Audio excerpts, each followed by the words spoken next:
Following program are those of the speakers and the host and do not necessarily reflect those of Yoakley Scott Corporation and your sports network.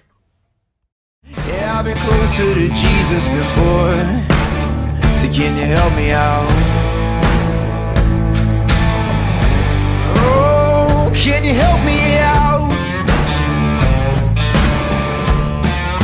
Am I on my own? Am I on my own? Or can you help me out? Am I on my own? Am I on my own? Or can you help me out? Can you help me out? I've been scared to look in my soul.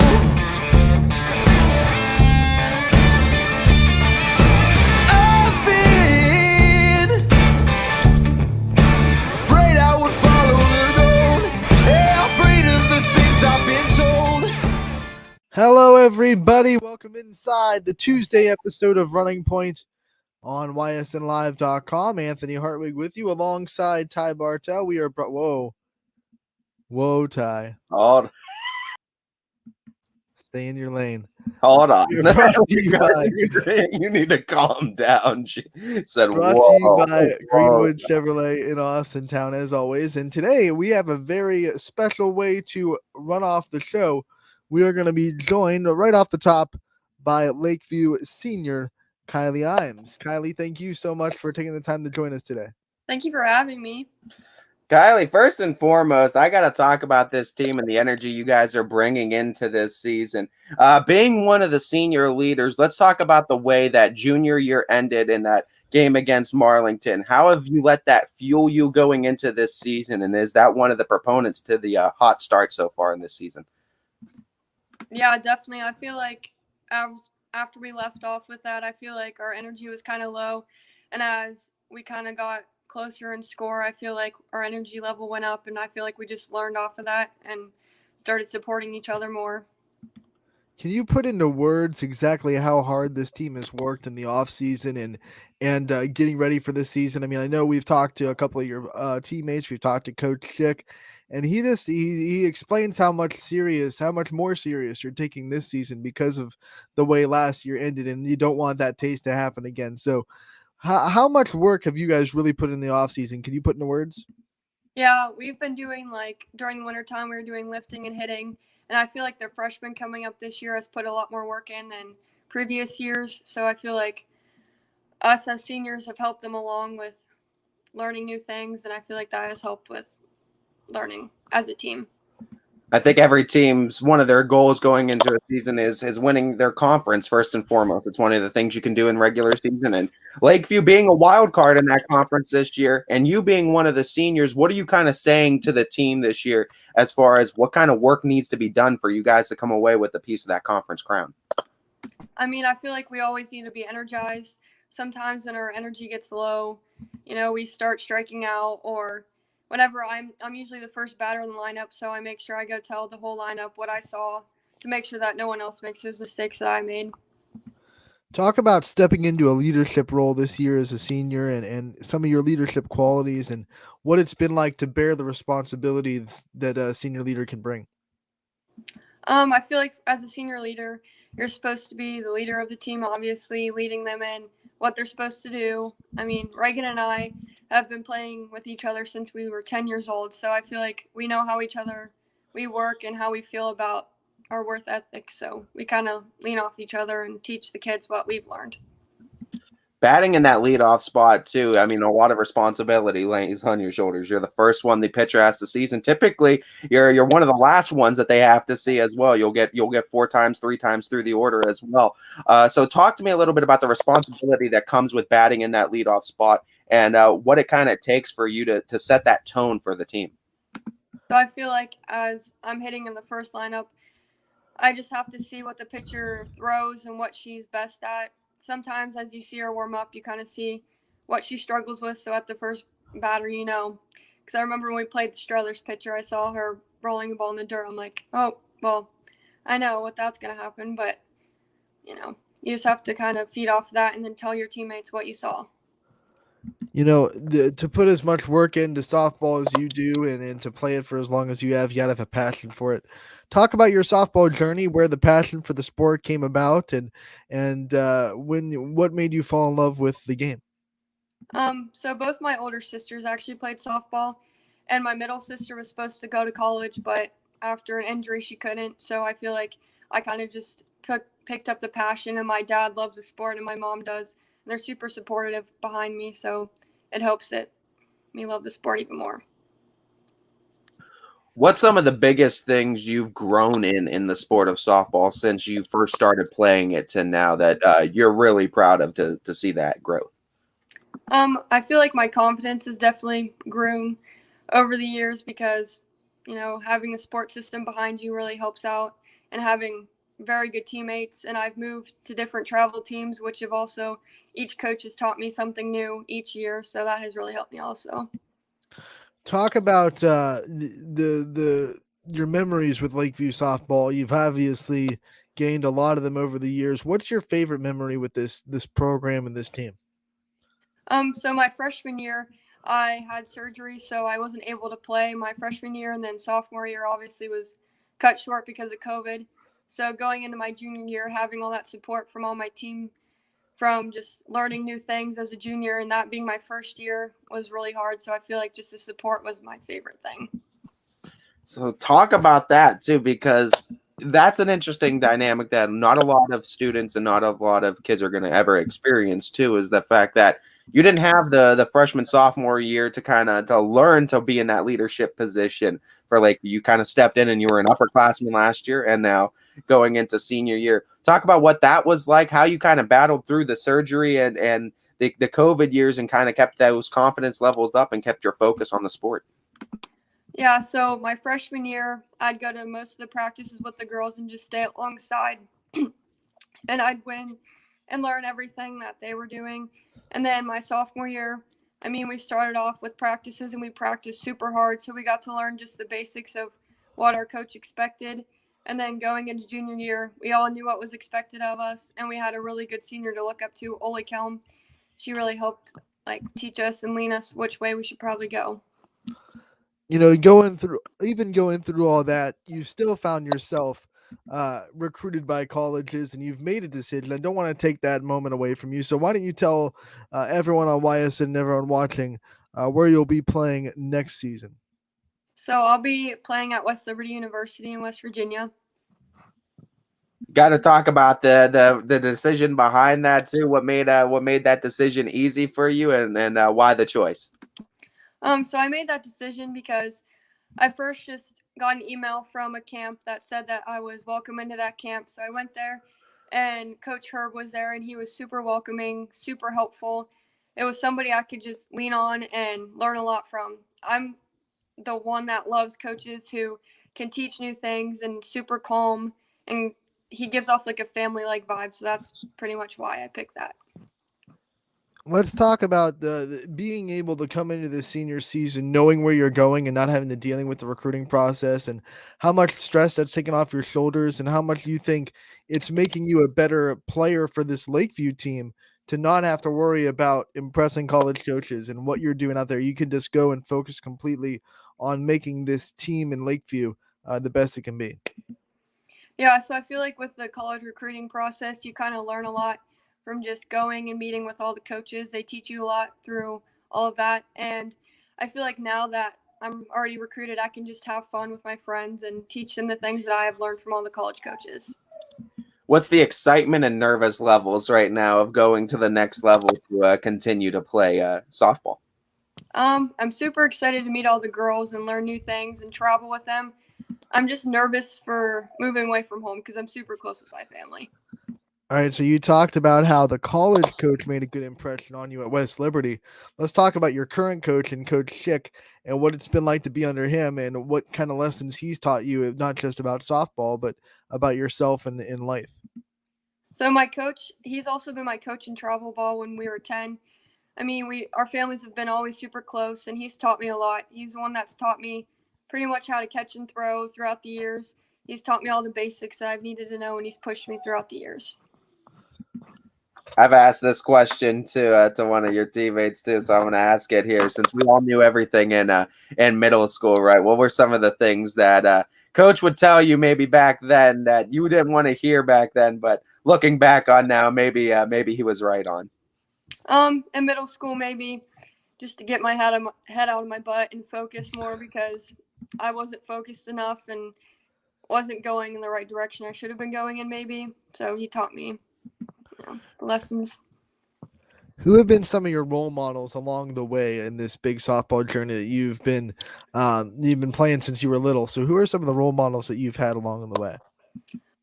Definitely my parents. My dad, definitely, he's always pushed me along. And he'll go out in the garage any day of the week just to practice with me on something maybe I did wrong.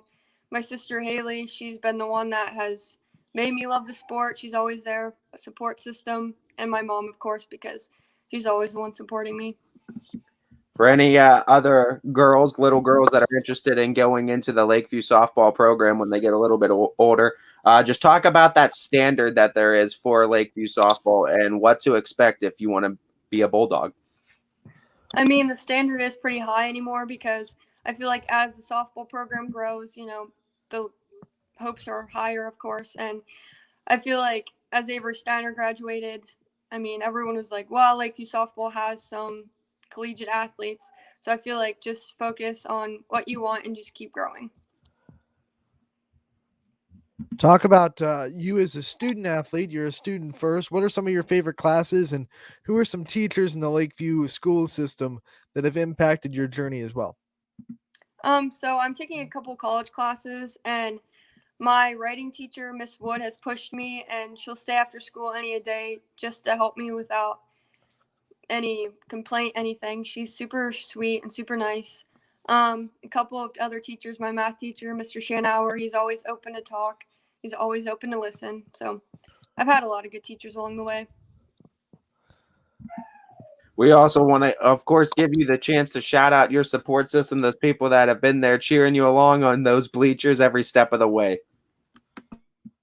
So I just want to thank my mom and my dad, of course, because they're always taking the time and spending the money on anything I need just to become the next level athlete and taking me to all the college camps and all of the recreational things. And I'd like to thank my sister for always having my support when my parents get on me about something. She's always there for me. All right, let's have some fun before we let you go. Some rapid fire questions to get to know Kylie Imes a little bit. Kylie, hamburgers or hot dogs? Hamburgers. All right. A good book or a good movie? Good movie. All right. What is the favorite, or I don't like asking favorite movie. What's the last really good movie that you've seen? It's a show, but it's All American on Netflix. That works too. What's the favorite post-game meal for you? I love steak and sweet potatoes. Oh yeah. Okay. What is it? Is it home? Is it homemade steak, or is there a restaurant that makes like the perfect steak for you? I like homemade steak. There you go. Talk about what your walk-up song would be if you were able to have a walk-up song. I like My House. I'm a big country, I love country though, so. All right, so when you listen to the music that your teammates like to listen to, do your interests gel, or are you one of those people that look over at your teammates and the music that they're listening to and go, "You guys are nuts"? It's both feelings. It's mutual.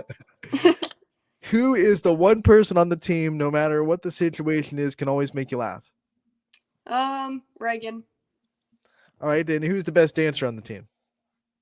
Maggie. She thinks she is, at least. All right, one more question. If we had to tell us one thing that not a lot of people know about Coach Chick that you think people should know. He likes to dance a lot to the music. Yes. We just played dodgeball at practice yesterday, so he has pretty sneaky moves. Sneaky dodgeball moves. We're going to ask him about that the next time we have him on. Kylie, Okay. Thank you so much for joining us today. It was great to talk to you and get a little bit of a preview of Lakeview softball. We wish you the best of luck the rest of the season, and we'll talk to you again real soon. Thank you guys so much. Thank you.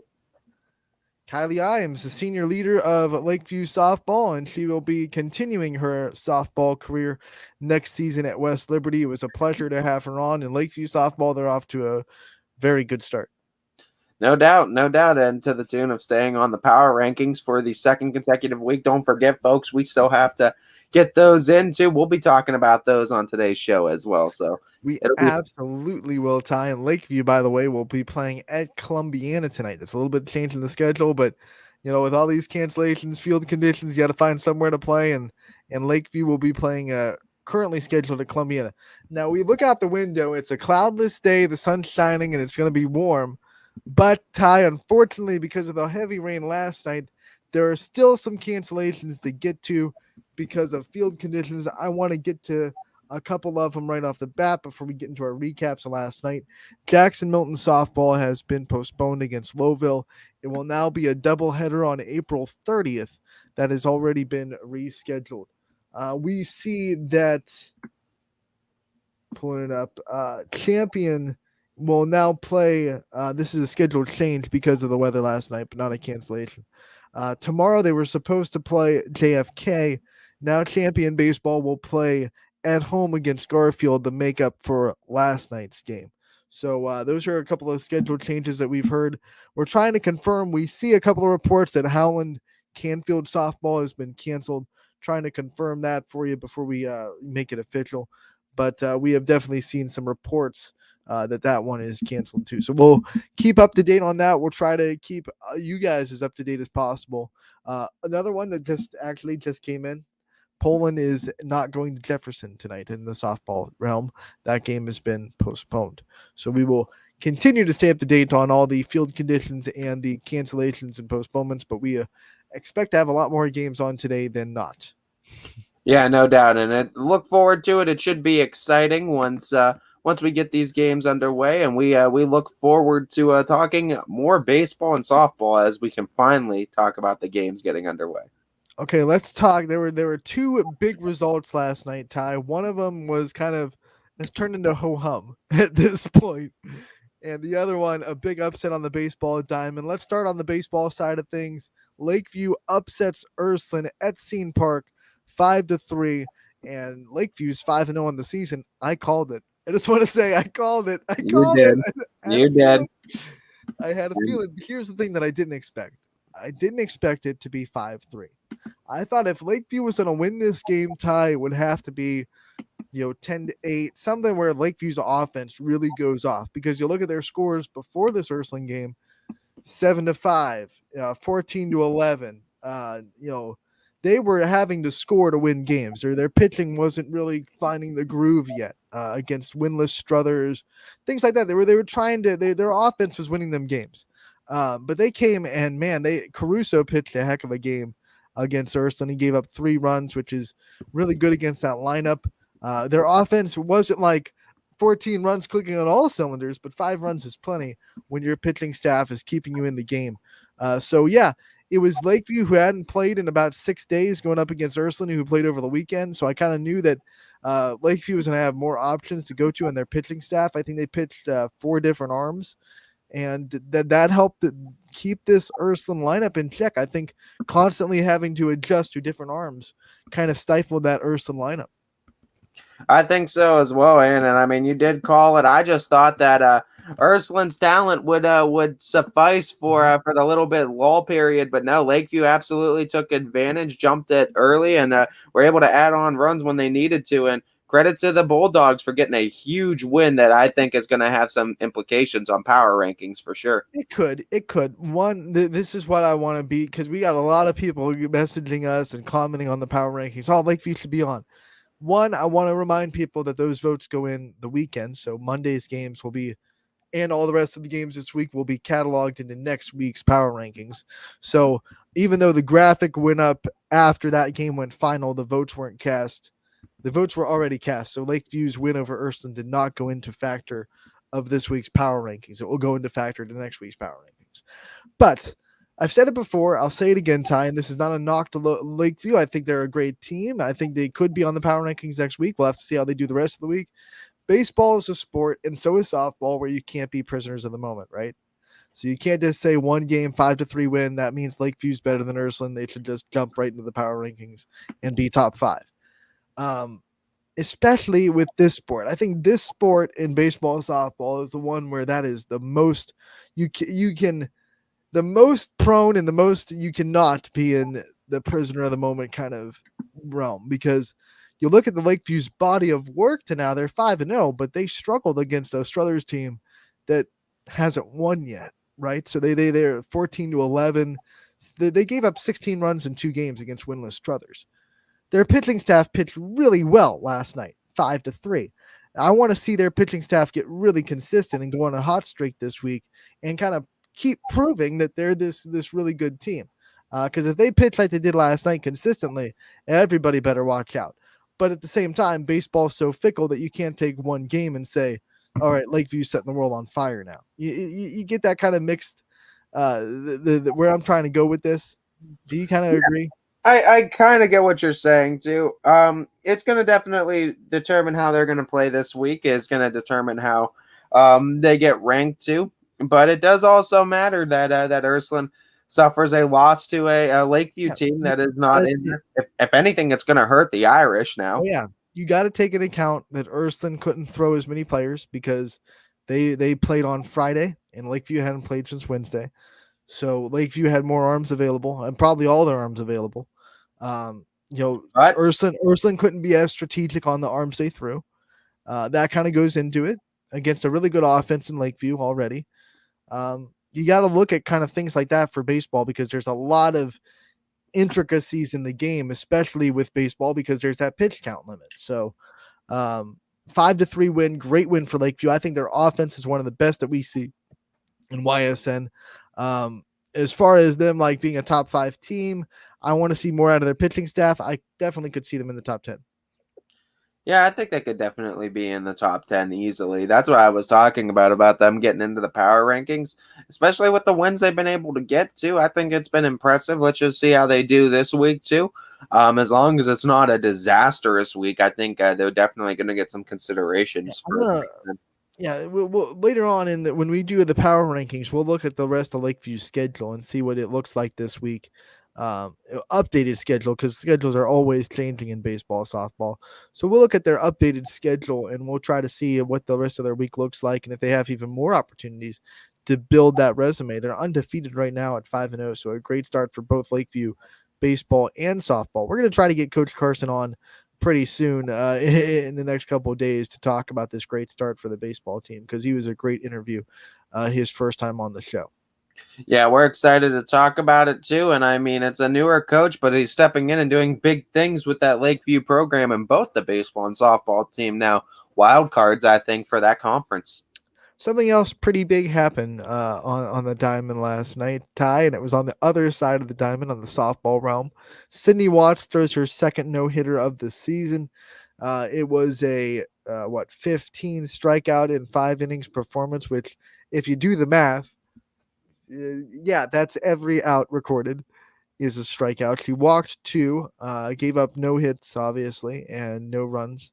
And Fitch won 13 to nothing over Cardinal Mooney. Yeah, I was over at the baseball field, but I mean, I was trying to listen in and just pay attention. Already over 100 strikeouts. I think she's at 113 now. 2 no hitters. Unbelievable. ERA is like 0.45. Like, it is ridiculous the numbers that this girl's putting up. And I mean, no, Sydney Watts is absolutely electric. And then they call her maximum wattage too. I mean, she provides maximum. I like that. She is electric. And then Fitch's offense, they helped her out. They keep putting her in situations where she can be ultra aggressive because she has big leads. More times than not, she has really big leads. And hey, DJ Oakley joining us from Myrtle Beach for a surprise pop-up. What's up, boss? What's going on, guys? Sorry, I didn't know that I could just pop into this thing. You're good. I thought that you guys had to let me in, so I apologize. So did you guys get to watch the game this morning? I was watching, but while I was getting ready for the show. Unbelievable. So a couple things, and I don't know if I mentioned this during the broadcast, but Beaver is number 20 in the country in softball. Yeah, 20 in the country, number 1 in the state in Pennsylvania, and they beat South Range 4-1, and there was opportunities for South Range to walk away victorious during that game. You shore up the defense a little bit, and South Range is I'm not going to say that they win that game, but we're probably still playing at this point. And that says something about, to me, and I wanted to get kind of conversation started. That says something to me where we have them ranked 4th, which I think is supremely low for where they are. If Well- you just lose to the number 20 team in the country, Right. and you're ranked 4th in the power rankings. And Well, this is going back to when we talked about Lakeview let's- baseball, DJ. There, That game didn't happen yet. So all South Range had when we made these votes were wins over Niles and Jefferson, right? So we just hadn't seen them prove it yet. But, now we're starting to see in Myrtle Beach, okay, they're the same South Range team that they're always going to be. They still returned 7 players from last year's state runner-up. And yeah, they're going to get a lot of respect in the next week, especially if they finish strong in Myrtle. So I'm interested because they've got that Horsehead team is no slouch either that they played yesterday to open up their Myrtle Beach trip. So I'm interested, and I think it's a challenge when we do these power rankings, and especially some of the voters, that they don't know like who Horsehead is in North Carolina. That's one of the top tier teams in North Carolina, and they brought it to the front door of Jeff DeRose and his Lady Raiders, and we were able to kind of scrape by there. But when you look at today, what I took away from it is Sam Suzanne just, I don't want to say she outpitched, but she outpitched. She struck out more of the Lady Bobcats than the Lady Raiders had sat down. She had 11 and Peyton List had 10. So if Peyton List is the number 1 recruit in the country, Yeah. where does that leave Sam Suzanne in some of the Raiders that we have? DJ, correct me if I'm wrong. Both pitchers only had 1 earned run. Correct.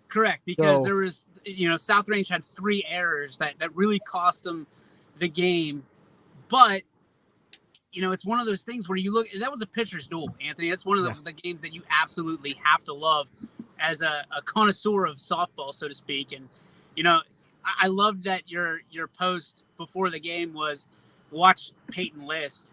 And we were able to really showcase 2 excellent pitchers that, knock on wood, we might have Beaver as part of the YSN family in the next week or 2. Yeah, and Peyton List was also the Class 4A basketball player of the year in Pennsylvania. Yeah. So, I mean, she gets it done. I mean, and she's smart too. But, you look at what I think was the underrated player of the game for South Range, even though Suzanne just went lights out, Kelly Zolik behind the dish. Oh. She's had 6 base runners try to steal on her this year. She's thrown every single one of them out to this point in the, and you look at that, she has a 3,200 ACTs. She is great with the stick. She's unbelievable catcher.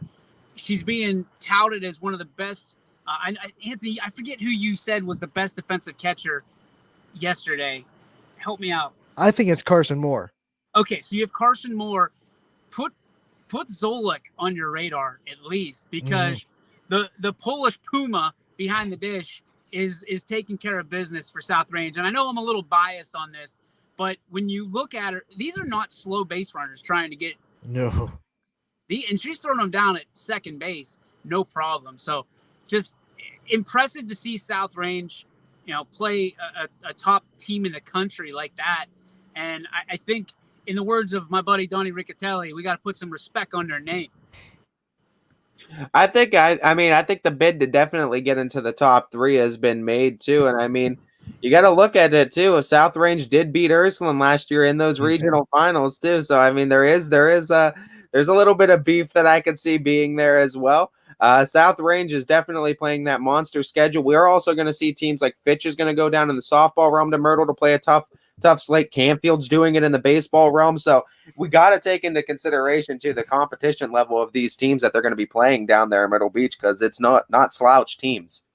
No, and sometimes, I mean, in the years past, Ty, they have been like, it's just going to take a little extra, elbow grease on our side to figure out where these teams are in the grand scheme of things. Like Horsehead beat Louisville, not our Louisville, but a Louisville from down here, 15-1 before the South Range game. So when South Range plays this Louisville team, not exactly, they're still blue.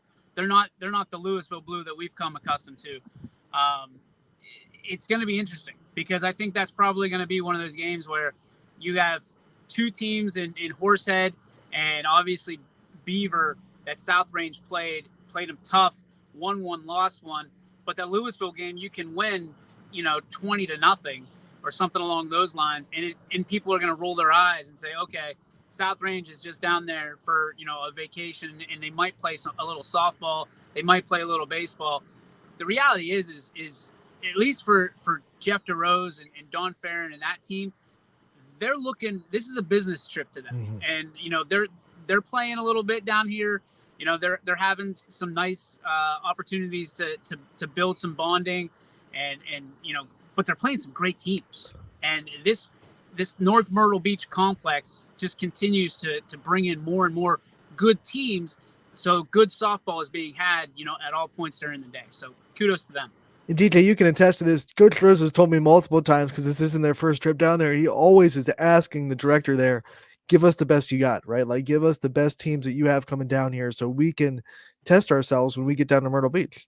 And I think people look at these trips like they're exhibitions. They're absolutely not. They count against your record. They're OHSAA sanctioned. So when you go down here, you want to be tested. You want other people to say, that's a good group that we just beat or we just lost to, right?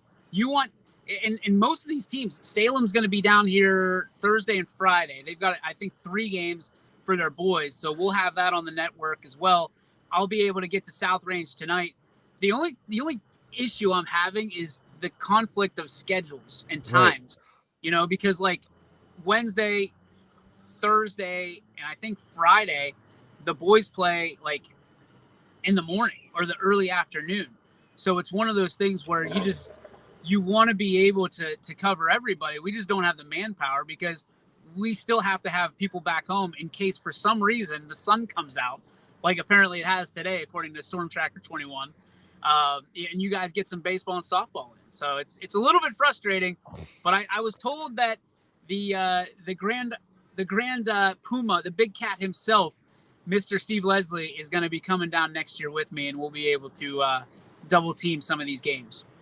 That's awesome. You two together on a trip never goes. It's never good for anybody. It never ends well. It usually ends up with one of us being mad. I mean, DJ, I got to ask now that we're seeing South Range and some of the area softball go up against some of these other states' best, where do you think now in the grand scheme the state of Ohio now ranks as far as baseball, softball talent level? And just what you've seen, obviously you can't go as far as to every state, but I mean, for what you've seen and how we match up to other states, what's your kind of opinion on that? That's a loaded question. I think that everybody, when you talk to these players that really want to advance their careers and really want to be in great competition, they're the ones they want to come south. They don't care where they go. They just want to come south. But it's a different brand of sport because they're out here for 10 months out of the year, if not all year round. And, we're stuck in gyms. So we're used to those hot hops off the hardwood. Something they probably wouldn't be accustomed to, but I would be interested because we've had for the last 2 weeks or so, we've been talking about turf, right? Just at length, turf. And I'm interested. I wonder if some of these teams could hold their own if they played on turf against us, because most of these fields down here are natural grass. Now tonight, I believe at the Ripken Experience, they're all turf, if I'm not mistaken. I'll double check that tonight. But like these hot hops, even people talk about, they're pure hops, they're true hops for grounders, but they're coming at you. They're sizzling off that bat. They're not slowing down on grass. They're not slowing down on dirt. They're coming at you as if you're playing in the gym like we are for like 9 months out of the year, playing hot corner in our gymnasium. So to rank it, I would say if we're cutting the United States in half, Ty, I would argue that Ohio has the best baseball and softball in the northern part of the country. Once you cross that line, it's anybody's game, because I mean it's just not fair to stack up against teams that are playing 12 months out of the Well, year. yeah, you know, like your football, your Florida is your South Carolina is your Texas is Cali. yeah, exactly. Like Southern Cali for sure is playing baseball. But I would argue this too is at the end of the day, it was funny because yesterday I got to hear some of the Horsehead fans, and they're in North Carolina, and they actually referenced our power rankings, and they said that South Range is one of the top teams, if not the top team in Ohio. And I'm sitting there, I'm like, wow. And Right. you know, there was a target on Coach DeRose and the Lady Raiders going into that game, because now they're the team that everybody wants to beat, no matter if they're in Ohio or here in South Carolina. You know, they're known now. They're known, and obviously that's a big feather in our cap, but it's also a huge thing in talking to Coach DeRose and talking to some of the coaching staff. When you talk about South Range softball and South Range baseball, you're on YSN. Like, they were watching YSN games, getting ready and scouting for this trip to Myrtle Beach. So I think it's really cool, you know, to be able to be acknowledged in that particular setting. I think it's a great opportunity for us to, again, watch what we say and make sure we're highlighting the right people and the right things and doing things the right way, because you just never know when people are watching, and you never know where they're watching from. So when we have this level of competition that we are as part of the YSN family, our teams and our families going up against, you know, you look at that and we're being representative of the entire school district. So I couldn't be more excited, obviously, you know, to be down here and to be covering these kids, because the bonds that you form, the relationships with the parents and things of that nature, when they see you in Myrtle Beach, they're so stunned, you know, or wherever, Toledo, in the case of Canfield a couple of weeks ago, they're just like, what is wrong with you? You know, they're kind of questioning like your mental status, because, you know, like you left everything back at home to come on the road. And for us, it's not only an honor, but a privilege to be able to travel with these teams and show that we support them as much as they support us.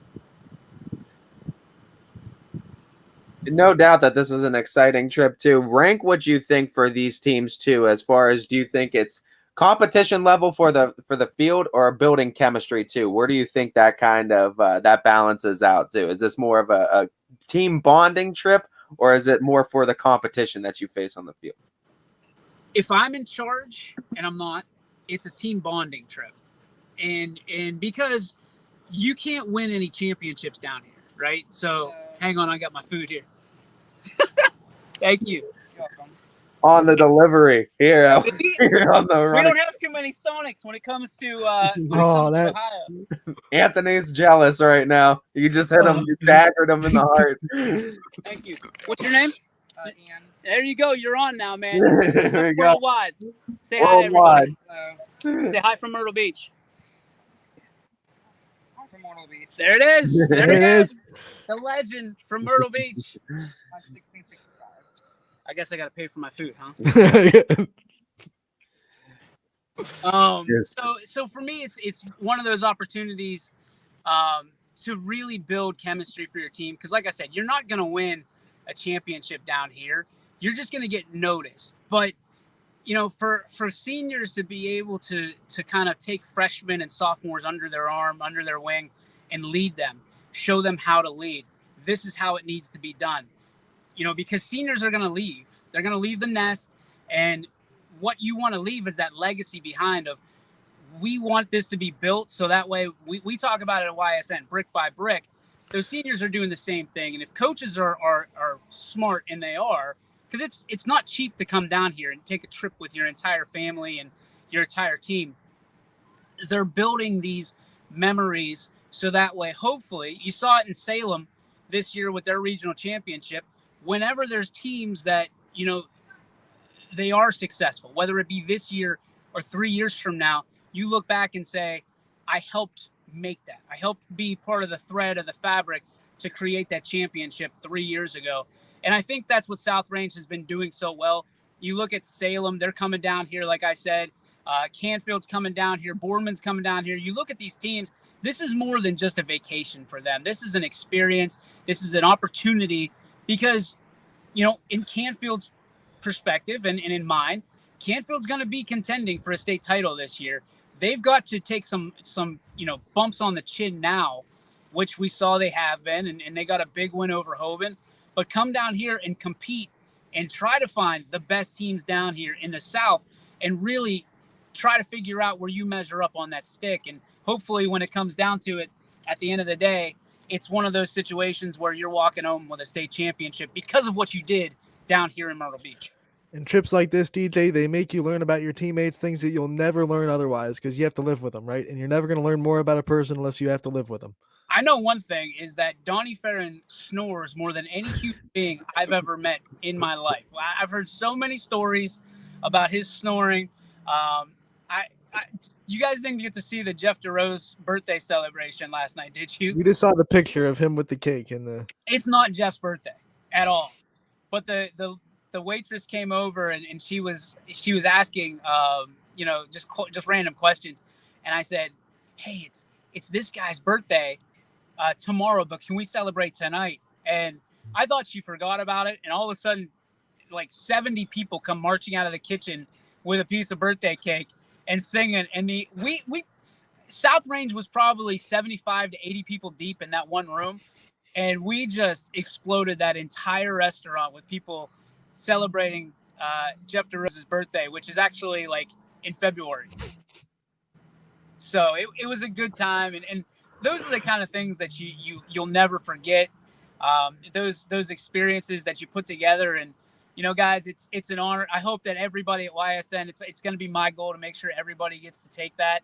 If their team travels down here, that you get to travel with the team and experience this, because again, we want to be part of that fabric that's built into a championship quality quilt that our teams are putting together. So I'm excited to be able to do this, and hopefully maybe we get a house here down here. We rent a house out, and if more teams get down here, especially at the same time, then we come with them. So I'm just excited to be able to get with you guys and talk to you about this trip. And I got to be honest, I'm not a guy that, from a moral standpoint, like moral victories, but South Range losing 4-1 against a very good Beaver Bobcat team, I take that as a win, because I think that's one of those losses that ends up as a win in the power rankings, and they come home with a better off because of that loss. DJ, enjoy your lunch and do me a favor down there in Myrtle Beach. I know you're working all the time. Take like a couple of minutes just to have a well-deserved vacation, because you work so hard for all of us. Just take a couple of minutes and just soak in a vacation, all right? No, well, listen, if I soak in a vacation, my wife is going to be pissed, because I'm supposed to be down here working 24/7, which is what I'm trying to do. And I got Farron texted me asking me to play spike ball, and I'm trying. I have a show to do at 3:00 too. So I think tomorrow we're gonna have those guys on, so it'll make my job a little easier on Wednesday. But I don't know what the heck I'm going to do today, guys. There's not a whole lot to talk about. I think award for best background ever in a YSN show goes to DJ for yesterday's Running Point or Power Hour, though. Real quick story. We go to the steakhouse yesterday. I come back and I'm like, man, I am super sore. Like the back of my head is really hot, and my shoulders are really sore. And I turn around. I'm the idiot that put my back to because I wanted the shot, right? I do anything for the shot. I am sunburned. Like I got the farmer's tan on my shoulders, the back of my head, because I didn't wear a hat because I'm an idiot.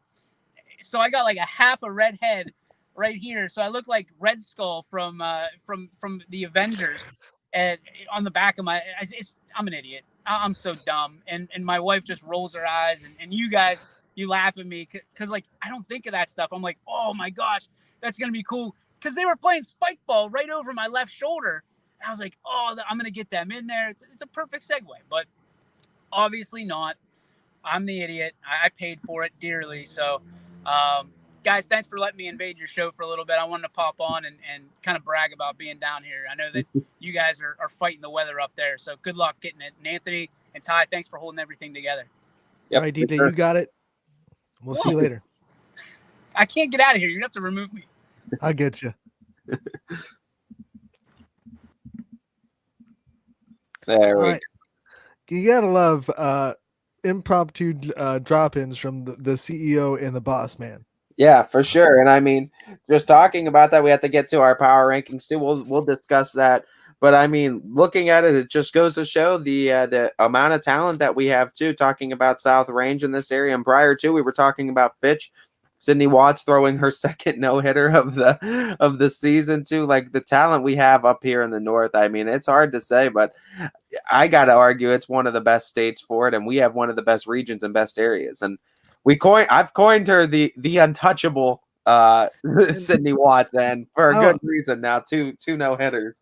I want to take some time and just point out that McKenna Hogan calls all the pitches too. Yeah, and this is a catcher that we were, because we were talking about defensive catchers with Kelly Zolik and Carson Moore. There's a lot of good defensive catchers this year on the softball diamond.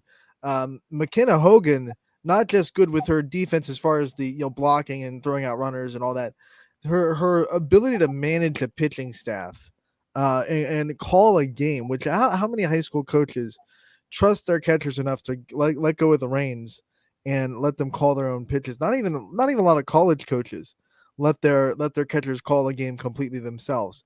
I know, like, I'm gonna go watch Missouri softball in a couple of weeks. Their coach calls the pitches completely herself, head coach. Usually it's the pitching coach. So it doesn't happen a lot. And to say that this high school catcher in Austintown is completely calling the games herself, it's remarkable. Her softball IQ is up the charts, and to take a freshman like Sydney Watts who has all the raw talent in the world, but I think McKenna Hogan makes her even better with her ability to know what her pitches are, know her inside and out, call the right pitches, be able to read batters, read their swings, know what batters are struggling with. I mean, there's so many intricacies that go into calling pitches that I think the casual fan doesn't understand. And it makes the call. A really good pitcher can be a really bad pitcher if you don't call the right pitch, right? So if you call Sydney Watts to throw a rise ball on a hitter that's starting to catch up to her speed, all of a sudden that rise ball is going to go a long way, right? You have to get her off balance. You have to come inside. Things like that you really just don't understand. And I think McKenna Hogan understands it extremely well. And I think a lot of the credit to Sydney Watts goes to the catcher that she has right 45 feet away from her. And got a chance to talk with Sydney Watts post game yesterday too, so that should be posted on the story as well. And you know what? When we I forgot to upload it, but when we take a break, I'll get it uploaded on the StreamYard and we'll play it for you guys. She, I think she does a credit to McKenna Hogan for the two no hitters as well. So there's a lot of credit that goes to this team. It's a very talented team that, arguably, I mean, they play in the toughest region of softball in the state, but I would argue, and I mean, take my opinion for what it's worth, but I would argue that if they can get through the region, that they have a great chance at walking away with a state championship. I think that in Division I, especially, whoever comes out of this region in particular will win state championship. And that's just the thing. If Fitch can get through this region, I think they can. I think it's anyone that gets out of this region has the best chance, honestly. So a couple other finals to get to real quick before we take our first break of the day. Heartland Christian got the win over Cheney last night. They were able to play at that wonderful facility, the new in Unity, Ohio. We saw Columbiana get wins on baseball and softball. They got wins over Southern Local, as Columbiana, they both shut them out. I think softball won. I'm going to get the final score. Softball won. They were both ridiculously high scores. Like, I think baseball was like 27-0. Not pretty if you're a Southern Local fan. But luckily today, Southern Local isn't a YSN school. They can be, and if you want to be, you hit us up, and we'd love to shine light on all the wonderful things that Southern Local does do. But last night was not a moment that Southern Local fans will remember fondly on the softball and baseball diamonds. Yeah, and I think it'll be I think it's just one of those games you just take on the chin and you just got to move on from. I think they'll be fine, though. But great games by the Clippers on both sides, and Columbiana doing what they do best. They know how to win it on the diamond. I'll give you that Clipper clap. That Yeah. sounds like Monty Python rolling through the hedges. Yeah, for Hedges. sure. Forest on the. You've seen Monty Python, right? You're not too young for that You've reference, are seen you? it. We've all seen it. Okay. No, I think there are a lot of younger viewers that are like, "What the heck's he talking about?" Monty Python and the Holy Grail. Go watch it, kids. Anthony with the references.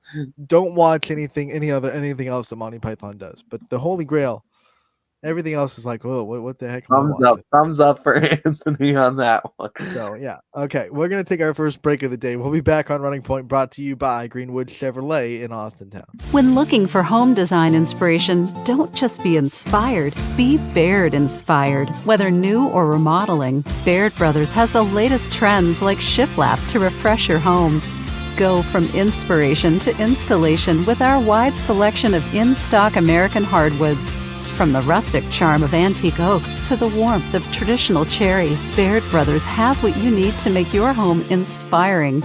Baird Brothers, our family's heritage, your family's home. For a great vehicle and a great experience, come to Boardman Mitsubishi today. As always, our full lineup of Mitsubishi models comes with a standard 10-year, 100,000-mile powertrain warranty. Boardman Mitsubishi, your hometown Mitsubishi dealer since 1999.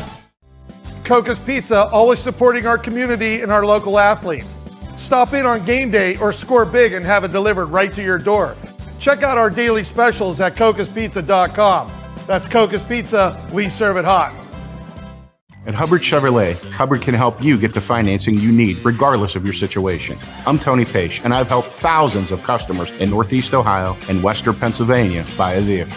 Visit HubbardChevy.com to get pre-approved. Remember, folks, Hubbard can help.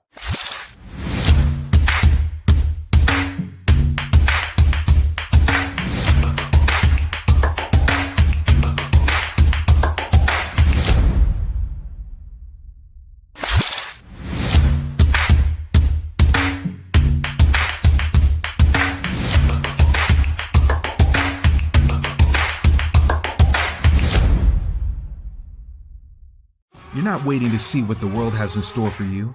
It's more about what you have in store for the world. All you need is the opportunity. All you need are the resources of a large university and the advantages of a personalized academic setting where you can experience new worlds in the arts and sciences, business, and education and make them your own. We are where you shape your future. We are Youngstown State University and proud. New things happen all day. Some are good, some not so good. In today's complicated world, while you're busy working, playing, and living life, we're busy helping you make sense of the day's news.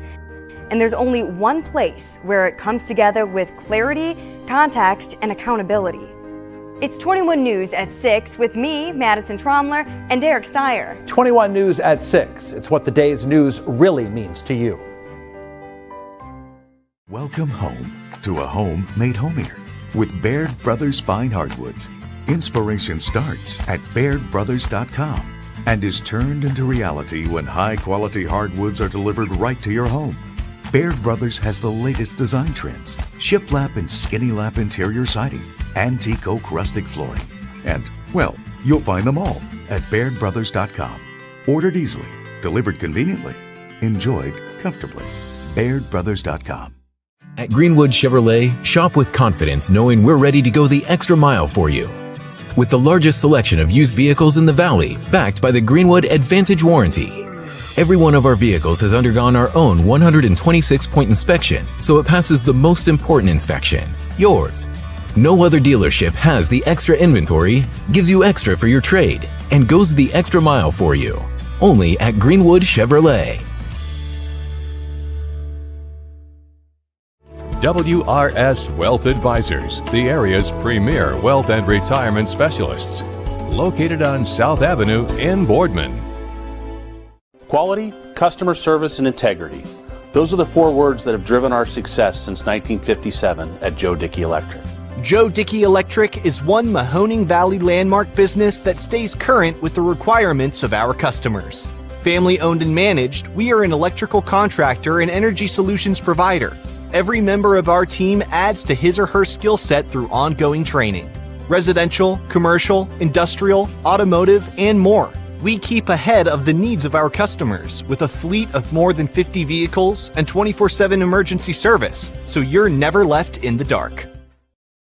Welcome back to Running Point on ysnlive.com, brought to you by Greenwood Chevrolet in Austintown. Anthony Hartwig alongside Ty Bartell as he pops in right now. And Ty, before we get to our next part of the show, I do want to get to that post-game interview that we promised from Sydney Watts. You had the chance to talk with her after her second no-hitter of the season and of her career. Let's hear what she had to say. Welcome in, everyone, as I am here now with today's player of the game, Kayla Schubert. Had 13 strikeouts, 5 innings pitched, gave up 2 hits, 4 walks, and only 1 earned run.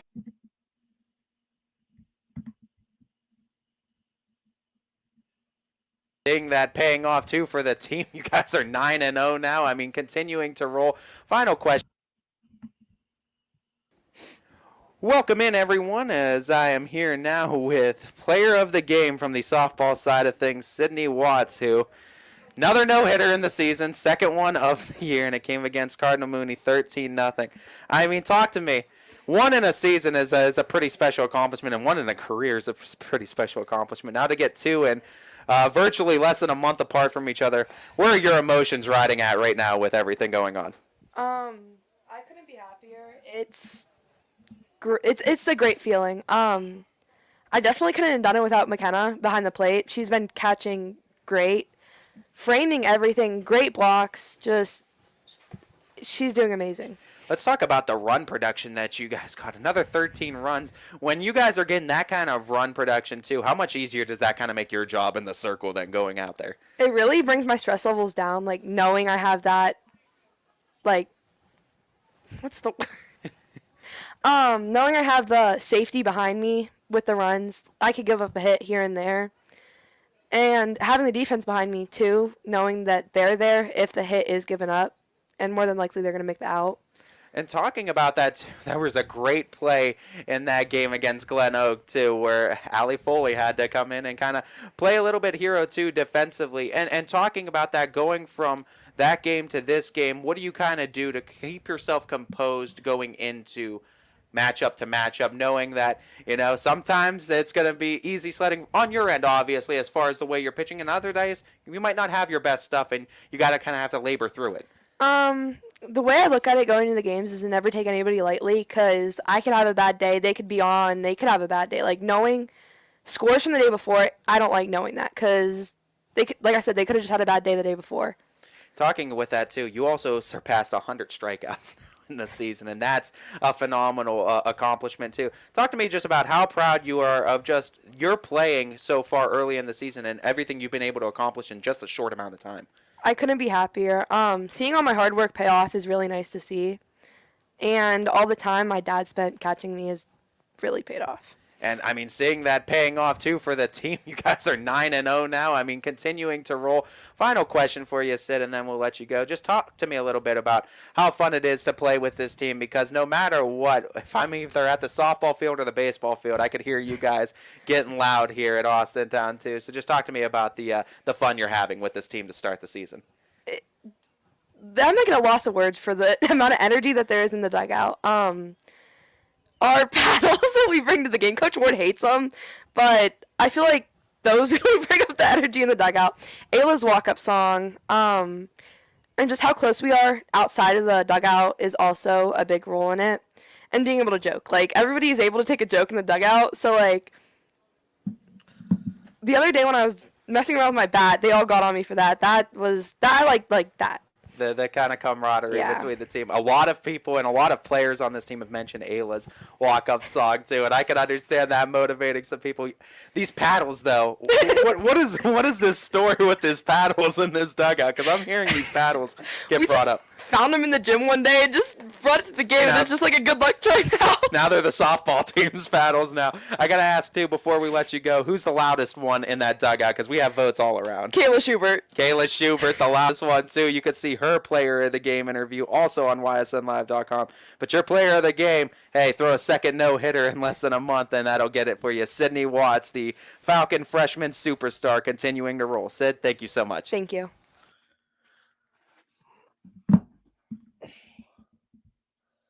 All righty, let me just get this back to.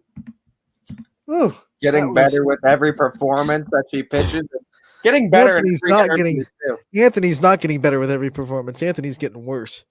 Anthony, you kind of previewed the Kayla Schubert one just to know that, just to preview it too, that was an interview we had on Running Point, and you can find it on YSN. You know what? I blame you. All these post-game interviews look exactly the same because they have exactly the same backdrop and they're from the exact same place and they all look exactly the same. So that's right. It's your fault. All your fault. Hey, in my defense, it was darker in Sydney Watts. It was in the baseball press box, and the scoreboard was a little dark up there. But yeah, it was getting dark. That's what happened. The baseball team just decided to go full count on both. Did Fitch baseball finish? They finish? I didn't see a final score go up for them. Yeah, it was 13-4 against well, oh man, why is this team slipping? You just called it. I know, I just called it too. Why is this team slipping me? 13-4 Alliance. I'm sorry. 13-4 against Alliance. It was real good. Jack Knight pitched 3 1/3 to start, and honestly, Fitch got onto a roll. They were up 6-0 at one point. And then just a walk parade for Alliance. They were able to get, I think, 6 consecutive walks. They brought 4 home, too, scored 4 in the top of the 4th, and it brought it to a 6-4 game. I believe bases were loaded. They had the tying run at second, go-ahead run at first, and they brought in Stephen Palmer out of the bullpen in the 4th inning. Stephen Palmer then retired the next 2 outs without allowing another run to score, and then he went on to pitch the next 3 to complete the game. So 3 2/3 inning out of the pen, actually pitching a little bit more than the starter did. Palmer and Knight combined for the 7-inning performance between the two for the Falcons, and they struck out 10 along the way too. So good pitching by the Falcons that one, and they rested Coral. They were able to rest Roth too on the day, and hey, they were looking for other guys to step up, and that's what Coach Paris is looking to do too. He's going to put these newer guys in positions to try to succeed too, and kind of what Coach Blanche has said before too, baptized by fire in some instances too. Yeah. You're going to put these guys out there on the mound, and this was a perfect game to give them those stress points too. You put a kid out there with bases loaded, tying runs at second, go-ahead runs at first, and say, let's see what you got. We need 2 outs. So let me tell you about my adventure last night, because I went to Poland. They were trying to get this game in. I think Poland was really did not want to play on Wednesday because they wanted the day off before they had to play a very good Boardman team on Thursday. So they were trying as they might to get this game in with Jefferson. They got about an inning in, and then they had to just say, you know what, this pitcher circle is too muddy. It's too, someone's going to get hurt making a stride. So they stopped it after an inning. I was in a press box, so I was protected from the light rain. It was like I would describe it as like a steady drizzle. It was pretty much, it was coming down, but it wasn't pouring. I was protected from it, but the roof would like bring the water in like this much, like so I could literally draw a line on the counter of where the water would stop. It would never go past that point. So I had like a towel in front of everything just to make sure that line never got further. And then, I was like MacGyvering it all while I was in front of the camera, and I was get this tarp in front of my stuff. And then after all that, it gets called after an inning, and you have to go, the press box is like 4 stairs. I've praised it for being easy to get into.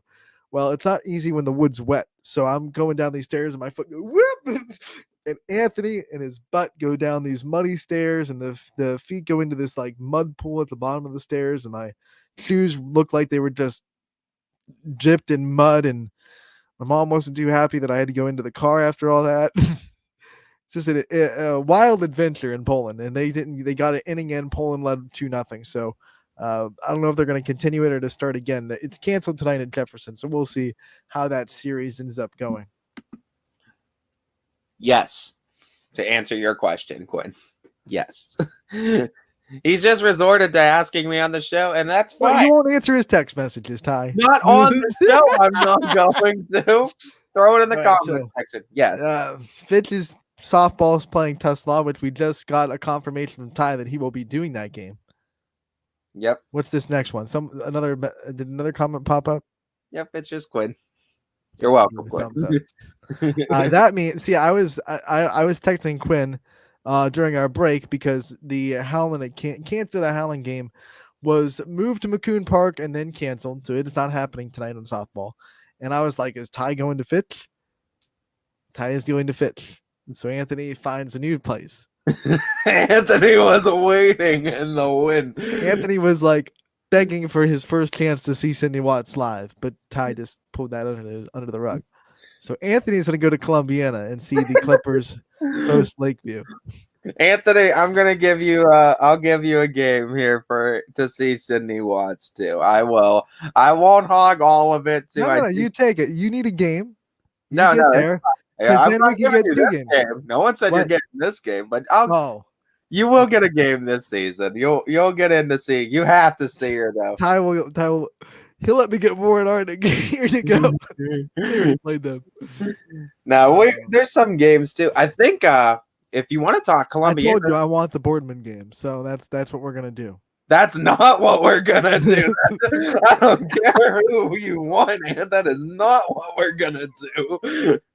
So that's what we're gonna do. We did not agree on that. I think Columbiana plays them when the boys do. I'm doing a boys baseball game against Columbiana, and I think softball will be open. So if you want to do Columbiana softball when they come to play Fitch, that'd be a good matchup that'll be open for you. I might do that. I'm doing board. Yeah, you're doing Boardman. You'll be there, and I'll already be set up in the press box. We'll both be doing broadcasts. I'll be down there. You'll be up there. We have 2 cams. Anthony's broadcast and Ty's broadcast of Fitch. It's the home broadcast and the away broadcast. I'll be a little bit homer towards Boardman. You'll be a little bit homer towards Fitch, and we'll have fun. Oh man, I'll get her when they go to Boardman. That's for sure. I'll make sure to circle. Yeah, that'll be a great one. I think that one too. I'm in Boardman. Shut up. No, you definitely need to. And I've been saying, I keep telling people if they can't get out to Fitch, you need to. It doesn't matter. It feels like rain or shine. Fitch Ballpark is going on. They had both games. We love that facility. We love that press box. It lets us do stuff in the rain. But it's not the greatest angle to see Sydney. Like, you don't get full respect for Sydney Watts' velocity from that angle. So I'd love to see her behind the plate. And in a perfect world, I'd love to have a broadcast in the center field to actually see. I wouldn't be able to see anything back there, but the camera angle back there would really let you see that break and how much that pitch is rising up full swing. So Anthony's in center field trying. Oh no, I'd have like binoculars out there, like, okay, it's strike 1. That ball's hit. It's gone. So is Anthony. And Anthony just got clunked in the head. He's done.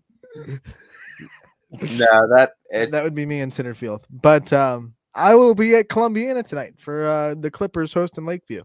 Get out to some games tonight, folks. There hasn't been many days like this, and if there's games going on, get out there and support. It'll be warmer today too, so it'll be probably sweater weather for a lot of you, but it's going to be a warm night. Sweater weather? It's going to be like 68. Hey, for some of you, I said. Some people this is sweater weather. Those crazy people that are coming up from Florida to watch the game, it'll be sweater weather for you. Yeah, there are a decent amount of people. We've been slugging it with 30-degree weather for months. 68's gonna feel like a warm tropical breeze. I was in Fitch last night with just my YSN pullover. I had my jacket around my thing. It's actually pretty warm in the last night wasn't cold. It was just wet. Yeah, last night was wet and muddy. I learned all damn. Yeah. No, it was a good night though at Fitch. Both games got in. Fitch baseball went 7 and softball went 5. So now let's talk about softball is playing Tuslaw tonight, which is a very good Division III team. They are the team, if you remember last year in South Range's tournament run, they beat Tuslaw in the regional semifinals before they had to beat Ursuline. So Tuslaw is the reigning district champions in Division III in their district, and they're a very solid softball team. They return almost everybody from last year, and Fitch will be tested again like they have been all season. Yeah, they're going to be tested there. I also made sure I'm picking up that one when they bring Perry into town too. I'm No, excited. I already got it, so that's it. Yeah, no, you wish, Anthony. Anthony's like, no. Anthony thinks he's in I've already done Perry games, and their coach said that I'm yeah, only one that's you allowed. got in with Perry. Anthony thinks he just owns softball. He literally goes everywhere. I own softball. I have see, I own. He softball. says, "You know how many autographed softballs I own?" See the He's softball. like, "I've been waiting a long time for this softball there, and South Range softball right there, and softball right there for Team USA. I own softball. Deal with it. Speaking of which, let's bring this up. We talked about it a bit with DJ, but I wanted to bring it up and actually have the discussion on the final power rankings here for the softball side that we brought up in. I mean, seeing on it, Anthony, seeing how Fitch has still gone undefeated, still playing some tough competition. I think it was consensus again that until something slips up, I think Fitch is holding on to the number one spot. Yeah, and it helps that Fitch scrimmage teams like West Branch and South Range. I know scrimmages aren't regular season games, but you saw them against those teams, so you kind of see how they stack up in scrimmages. Yeah, Fitch is just they're on a level right now. They're beating really good teams by a lot. That Glen Oak win kind of secured their spot at number one for me on Friday when they kind of were tested, pushed to the limits, and still found ways to win. Ursuline earned that 2 spot over the weekend with their win over Marlington, who would be in the top 10 right now if they were in a YSN team. And then they beat West Branch pretty handily as well. So Ursuline, I was waiting until that Sunday matchup to make my votes because I wanted to see how Ursuline looked. And they earned that number 2 spot right there. Now, see, here's where it gets tricky. Once again, these votes did not come in until Sunday night. So South Range hadn't played in Myrtle Beach yet. They hadn't played Horsehead High School. They hadn't played Beaver that they played this morning. So at that point, I was looking at body of work, and I was like, okay, South Range has Niles and Jefferson. West Branch has 2 wins over Boardman. It just kind of 3 and 4. I put West Branch in front of them. Now, after seeing what South Range has done in Myrtle Beach, I might flip those two. But, that'll be next week's poll. Yeah, and you know what? You could honestly put a lot of these people in on, or a lot of these teams in these top 3, honestly. A lot of these teams can be flipped here. Casual Sports Report coming in with saying it'll have to take a big loss to see Fitch fall from 1. I mean, honestly, if they keep scheduling state championship caliber teams on their schedule, like, I don't know, these state champions in Perry, that's kind of a big game to schedule too. Oh, and he's taking a job at Georgia. Yeah. Okay. Anthony's heartbroken. Give him a second. No, you look at the bottom 5 though, the 5 through 10: Champion, Crestview, Poland, Lakeview, Boardman, and Hubbard. That's 1, 2, 3, 4 teams in the NE8 in this power rankings. You think that conference is going to be legit? I mean, honestly, too, you see, like you said, Hubbard's cracked the top 10, Lakeview's 8, Poland 7, and South Range is 4. That's a heck of a conference. And looking at this too, South Range can be ranked higher, and for all sake too, I did have them ranked lower, and this was before even those Myrtle Beach games came in. I ranked South Range at 5. I still put Champion at 3. I know they're not playing a lot of games, but I just give Champion respect. They're still in the top 5. But yeah, I went Fitch and Ursuline with you as well, Anthony, 1 and 2 out of the gates. And yeah, I agree with that. I think Ursuline, after beating Marlington and after beating West Branch, it was showcased. Lakeview, I had still a little bit higher than what they were, but I like to see that Lakeview's still on this because I think they are a top 10 team as well.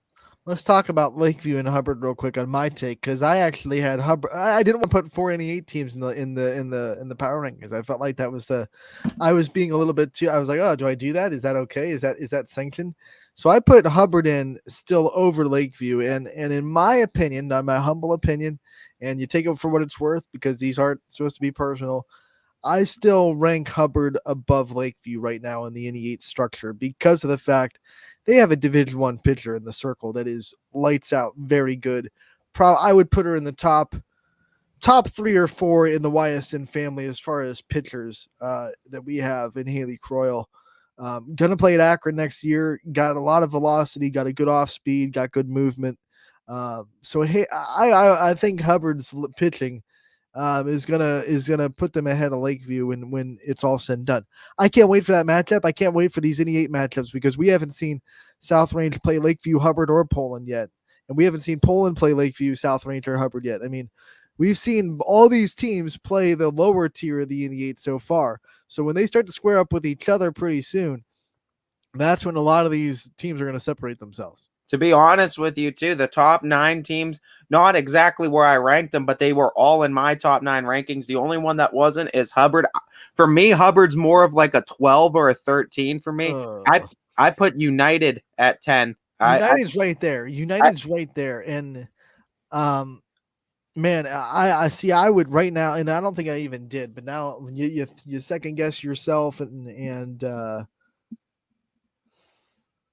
I think United has been impressive in what they did. I went United 10, and I would have thought probably go like Canfield 11, then Hubbard 12. Honestly, that's where I'm looking at right now for softball rankings. But I'm all right with Hubbard being 10 because, like I said, they're right there on the outside looking in my personal rankings. But honestly, I think a lot of other people agreed with Hubbard being ranked, and fair enough. I agree that they have talent to definitely be a power rank team for sure. It's so interesting. There are so many teams that are probably in that 10 to 15, and they're right there. They're very deserving. Like I said, not a lot of games in, right? Not a lot of games in right now. So we still haven't seen a lot of these teams get the opportunity to separate themselves yet. I mean, honestly, we're going to see, too, some big matchups. Fitch has to play Boardman twice, too. Here, Chris Ziegler perfectly saying, too, need some of these big conference matchups to happen. It'll give a lot of clarity, and it will because Champion has to play Crestview. South Range has to play Poland and Hubbard and Lakeview, and Boardman has to play Fitch, and all these matchups have to happen. Keep an eye on Poland this weekend because not quite to the caliber of Myrtle Beach, but they are going to the Wendy's Classic up in LaGrange, which has a lot of the best teams in the state of Ohio attracted to that tournament. So they're going to be playing really good competition over the weekend for Poland. So keep an eye on them this weekend as they go up to that Wendy's Classic in Ashland. I think it's in Ashland.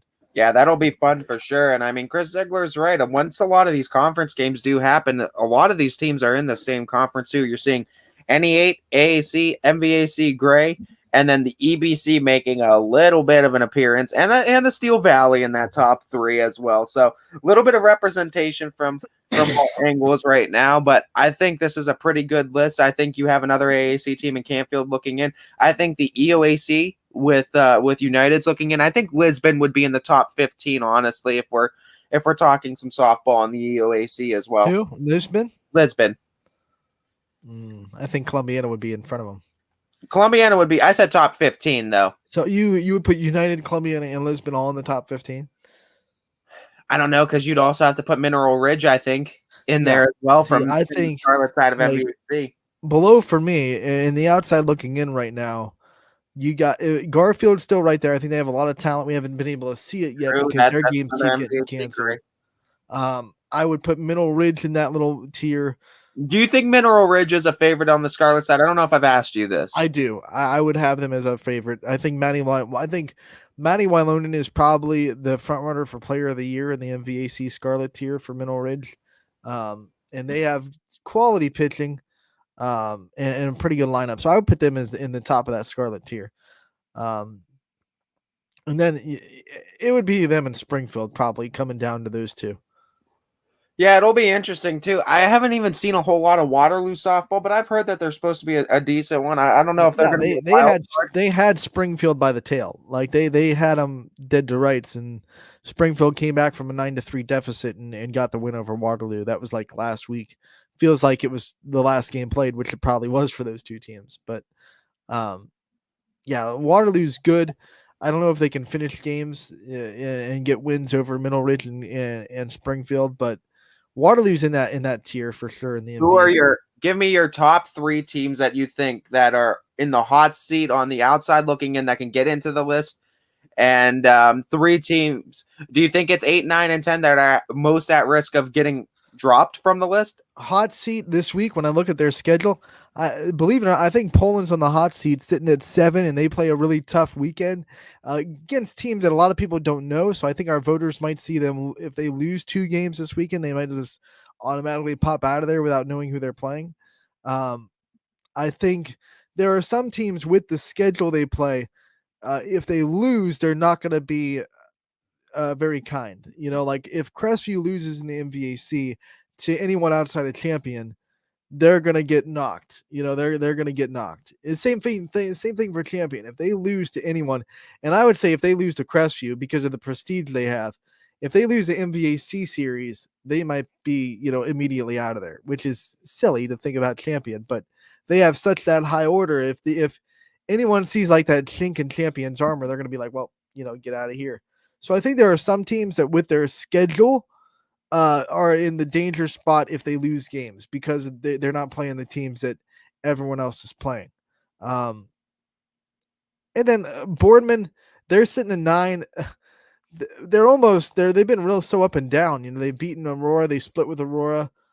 I think once Matty Lester figures it out, they're gonna start winning these games that they've been dropping. So I agree with you too. I think if there's 3 that are in the hot seat, I think it's 9, 10, and then Poland as well. I honestly think Lakeview's in a little bit more comfortable position, even though they're a little bit lower on the list. Hubbard, I think right now is holding 10 because enough of the voters agree that they're going to give him a chance in this. And I think how Hubbard performs now this week is going to be huge. But the problem is Hubbard can have a good week and someone can have an even better week. And Hubbard can maybe not even lose this week and someone else could have a better week and still crack that top 10. When I look at Hubbard, their week is they're playing more lower tier teams in the 88. Lakeview's playing Columbiana tonight, so that'll tell us a lot because Columbiana, we both agree that Columbiana is on that outside looking in the very close to the top 10. So how Lakeview does tonight will really help or hurt them in the long run. We've been saying this too. It's hard to know. It's not really set in stone in top teams. I think the only one that's kind of that we've said it, Fitch is a little bit, I think, set themselves apart from other softball teams. Like you said, Anthony, you've been saying you have to play almost perfect softball right now to beat them with the way that they're playing. Yeah, I mean, you look at Glen Oak, they probably overall outplayed Fitch. I mean, Fitch had 3 years in that game, and Fitch still found a way to beat them 4-3. West Branch gets a good Minerva team on Thursday and Marlington early next week.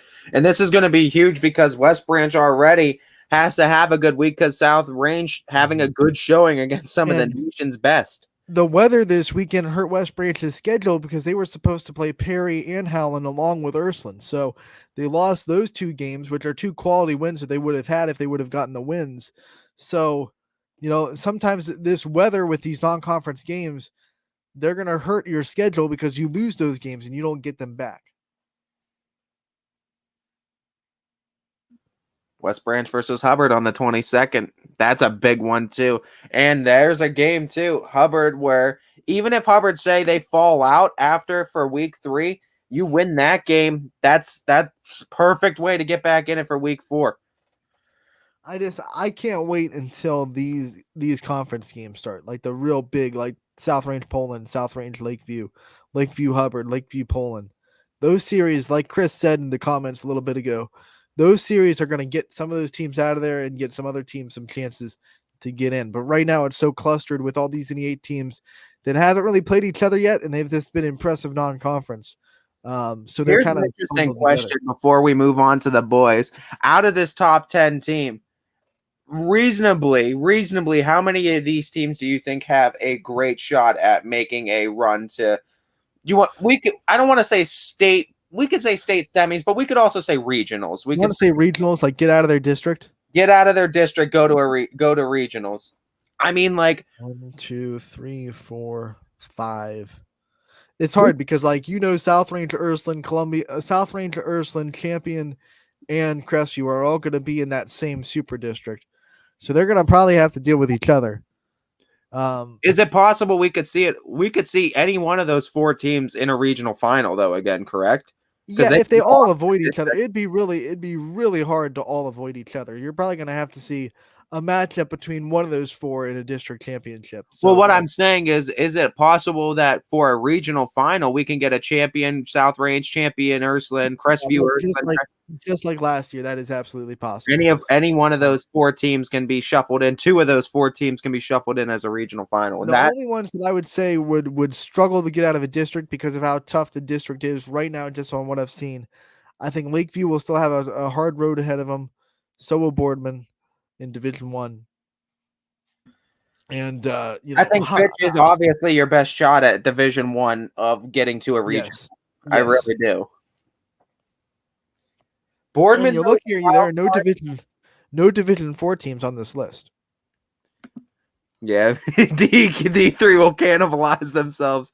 Columbiana, Garfield, United to those teams you mentioned. Exactly. That's what we were talking about. And you mentioned Columbiana. I said United was on 10 for me too. And we both said Garfield as well. That is going to be, D3 is going to be insane. But I think definitely YSN might have full coverage in a regional final just because of the amount of talent that we have in D3 softball. I mean, last year we had South Range and Champion in the district championship. And then we had Ursuline and South Range in the regional championship. So that was awesome. It's going to be like one of those things again. We're going to have a YSN district championship in Division 3.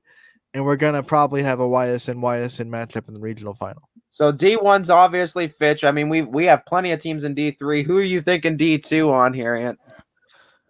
The best team in D2 right now on here that I think has the best chance to get out of the district and get to the regionals is West Branch. I was gonna say West Branch is probably the best shot at getting to a regional as well. They've been looking real good. The good thing about D2 is you could see West Branch and Poland avoid each other, and they could both get out of districts. Always those 2 teams. It seems like But I think West Branch. The only reason I'm giving them an edge over Poland right now, is they have a little bit more depth in the circle. I've seen Tori McKay and Riley Pittman both pitch well in the circle. And I think Poland is going to ride Katie McDonald until they can't anymore. Katie McDonald is a workhorse too for the Poland team. She just goes out there and just pitches and pitches and pitches, and I mean, just always keeps up strength. And I mean, she's a gamer. She feels like she'll go 7 innings for you any given day, and she'll play her heart out every single second. I mean, Coach Blanche has not enough nice things to say about her on the basketball court, and you can see the same thing that she possesses in the circle. Just a composure all the time, and she's always ready. Because let's talk about baseball. All right, switch over to that baseball power ranking. Canfield 1, Ursuline 2, JFK 3, Boardman 4, South Range 5, Fitch 6, Columbiana 7, Salem 8, Crestview 9, Garfield 10. What do you think about this one? I mean, honestly, let me look at the way I voted. Canfield, again, I think voted number 1. Even with the loss to Boardman, I feel like you can't de-rank them. Boardman beats Canfield again, I think for sure then you have to start raising questions on Canfield being taken out in that 1 spot then. Because if Boardman then has Canfield's number 2-0 in a season series, especially with some games in between and there's some time in between games, that's gonna be telling. But I went for baseball. I went Canfield, Ursuline 1-2. I actually swapped Boardman and JFK, and I put Boardman 3, JFK 4. I know JFK's been losing to some big teams, and I don't want to knock them for that because they're a Division 4 team losing to like Division 2 state champion Hoban and stuff like that. But I just think Boardman right now, being that the fact that they're the higher division that they are too, beating a great Canfield team, that raises a lot of eyebrows too for Boardman potentially making a pretty nice run. I still keep JFK in the top 4, and I still think JFK has potential to get into the top 3 again. And I still think JFK is the best chance at winning a state D4 state championship right now too. I really think that JFK can repeat. I was scared of putting Boardman too high based on one win. Yeah, because before that win, we had him out of the power rankings. So I didn't want to say, hey, Boardman just jumps from out to 3 because of one walk-off win over Canfield. That's fair. That's fair. I actually prisoners in the moment. I talked about it earlier. I didn't want to be a huge prisoner in the moment. 5 and 6 are exactly where I ranked them. I know Fitch lost to Ursuline, but I wasn't gonna take Fitch and put them lower for losing to the number 2 ranked team on our power rankings. And South Range, I think, is fit right where they are. Columbiana, I actually ranked a little bit lower. I had them 9 on mine, but I think it's fair to see them on the list in general. So 7's a good spot too for the Clippers. They've always had great baseball and they're playing really well. Salem's right where I ranked them at. I put them at 8 because they've been struggling a little bit, but I can't see taking Salem off the list in. And I don't know if you were the same on that, but I can't take Salem off the list just because they've had a little bit bad of a start, because we all know that Salem's going to be bouncing back. Yeah, I didn't take them off my list. I think I had them at 7 or 8. They definitely had the drop out of that 3 spot. They definitely had to drop a bit. They're 1 and 3. They're struggling, but they're still super talented, and they're going to figure things out. And then looking at it, for my 7, I actually had Garfield at 7. I ranked them a little bit higher, but they get on in the 10 spot. I had Mohawk on the list too. But Crestview's the one that gets on it, and that's fair enough as well, because that MVAC Grayside is a absolute gauntlet, and those two teams might be favorites right now, but you still got Champion. Newton Falls just threw a little bit of a wrench in things too. It's going to be fun on that side of things. Yeah, it's funny. I think now, because of that, and because we haven't seen Newton Falls since, I would put Newton Falls as one of the teams that's in that top 15. When you beat Champion, you beat a power ranked team, and they're looking for that second matchup with Champion, which I'm really excited to see, because if you win a series, then you really get the respect, right? You win a game, like I said, you don't want to be huge prisoners of the moment. They won 7-6. It was a close game. But you win 2, and then you start to say, okay, they have something cooking here against Champion, right? So excited to see their second matchup with the Flashes. It was supposed to be last night. Now it'll be what? I don't even know, because tomorrow Champion's playing Garfield. So we'll see when that second matchup is supposed to be. But I'm real interested to see Newton Falls and how much they can really make noise this season. Yeah, and I mean, Newton Falls will be interesting to see, because they still have to play Crestview. They still have to play Garfield, Fitch, Boardman, Canfield, again, Boardman, Fitch. These teams all have to play each other, so that'll settle a lot of things.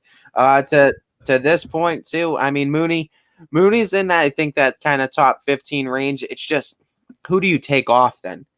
That's the question. It's like, who do you take off? Because this Casual Sports Report, Mooney baseball needs some love. Great wins all around. Only loss is a team in a division ahead of them, and it's a fair point.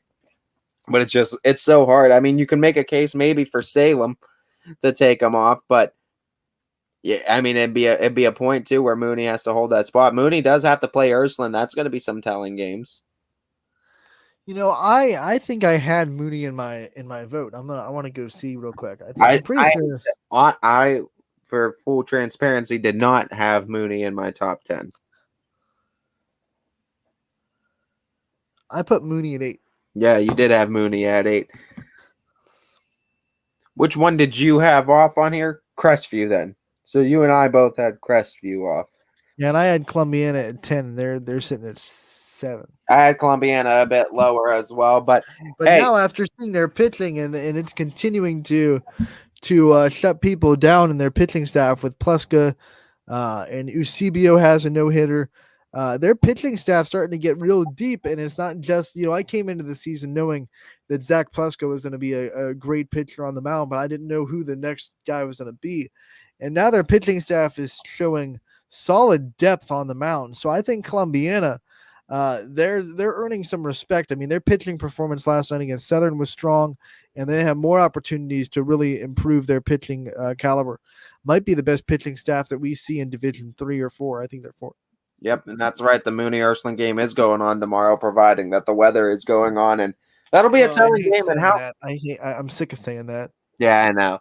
But that'll be a telling game too. And with Mooney playing well, I mean, even Steve Leslie too at Bobstein Park said that was his dark horse team. And for Mooney to make noise and really, I think, swing a lot of the voters in our YSN poll, a win against Ursuline will certainly do that. We already know too. That's the thing. Lakeview now. Lakeview baseball is knocking on the door, and Lakeview baseball is wanting to get in on this.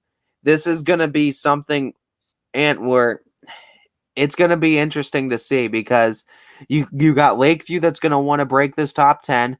Mooney's probably waiting. You mentioned Newton Falls. There's a lot of good baseball teams in this area as well. West Branch, can't forget the way West Branch is playing right now. The Warriors are obviously, I think, right there knocking on the door as well. So this is a case too where how you play week to week, you got to defend your spot. Ursuline, you think with that loss to Lakeview's already threatened to drop a bit from that 2 spot on this weekend? I think they are, especially with like the schedule that JFK and Boardman and South Range are going to have this week. South Range will be in Myrtle Beach, just like the softball team is. So they're going to play a high caliber competition this whole week down in Myrtle Beach. So I think Ursuline is absolutely in danger. I mean, if they get if they blow out Mooney, then all of a sudden, okay, now we have to take into consideration. But at the same time, if the other teams have really good weeks against strong schedules, I wouldn't hesitate to take Mooney out of that 2 spot.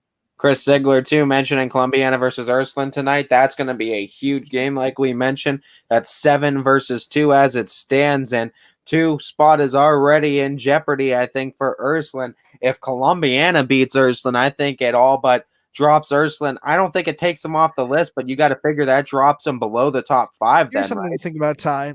What does the loss to Lakeview hurt more for Ursuline if Lakeview starts to fall off a little bit this week? I think so. Do you say, okay, Now say Lakeview falls off, or say Columbiana wins tonight and maybe they don't have the best week. How much does that hurt Ursuline then? I think it's enough to definitely drop them out from the top 5 then, at least temporarily. It's going to be interesting to see, though. I mean, you can't be a prisoner of the moment, but Columbiana versus Ursuline is going to be a big game. And, hey, if the Clippers win tonight, Ant, is that enough of a case for the Clippers to get in top 5 then? Because that's a pretty big game. I think this is a bigger game for Columbiana to make a bigger jump than it would be for Ursuline. Ursuline's going to fall if they lose 2 in a row to 2 teams that are either below them or out of the power rankings, and that's going to hurt. That's going to hurt. Ursuline needs this win in the power rankings, but Columbiana can really jump if they get this win. Yeah, and I mean, if Columbiana keeps it close, I think they'll keep their spot solid. Just as long as Ursuline doesn't, I think, take it to Columbiana and we don't see any 12-0 blowaways, which I don't think we'll see. I think this is a huge game to kind of tell some things tonight too. And Chris Ziegler bringing that up too. That's going to be a big game on the baseball diamond tonight. We're finally getting games in, which is the most important thing. Yeah, and I mean, Columbiana is one of those squads in that EOAC, and that just they play a different level of baseball. United's starting to do it on the softball side. We saw United girls doing it with the basketball. It's nice to see too, because Columbiana not afraid to play these big schools, and that's the reason why we see. I think the only EOAC school ranked right now on either the baseball or softball side right now, Anthony, it's Columbiana, and with good reason. Yeah, I think so too. What was that point you just made? I missed it. Yeah, I was saying that with the EOAC teams, they're starting to schedule up a lot too. We saw Columbiana girls basketball doing it. That's why they got ranked. But United now is United. I meant too. Girls basketball getting ranked because of the way they've scheduled. But Columbiana, the only EOAC team out of baseball or softball power rankings to be ranked, and it's just because of the schedule. They have Austintown Fitch on their schedule. They've scheduled Boardman. They're scheduling Ursuline. They're playing the best of the best, and they're not afraid to play them. Look at how many teams are kind of on both lists real quick. I mean, Ursuline's number 1 and 2 in both. 2 in both. Yeah. Fitch is 1 and 6. South Range is what, 4 and 5? 3 and 5, excuse me. Boardman is on both lists. Crestview is on both lists. So I mean, look at these athletic programs on the diamond and how many of them are strong on both sides. Well, honestly, and look at all these teams that weren't on the basketball power rankings. Fitch, South Range making appearances now on Crestview, both of those. Columbiana wasn't on basketball, I don't believe. I don't believe so either. Crestview didn't make an appearance, I don't think, on either, and Crestview now making an appearance. So it's nice to see these different schools making an appearance too, and Canfield holding that top spot too with baseball. So here's the big question. Does Canfield's win over Hoban kind of solidify them as number one for the week? Well, Hoban beat JFK 6-0. Now, granted, that's 2 divisions up for JFK, but Canfield obliterated Hoban. So they obliterated the state 2 champions from last year.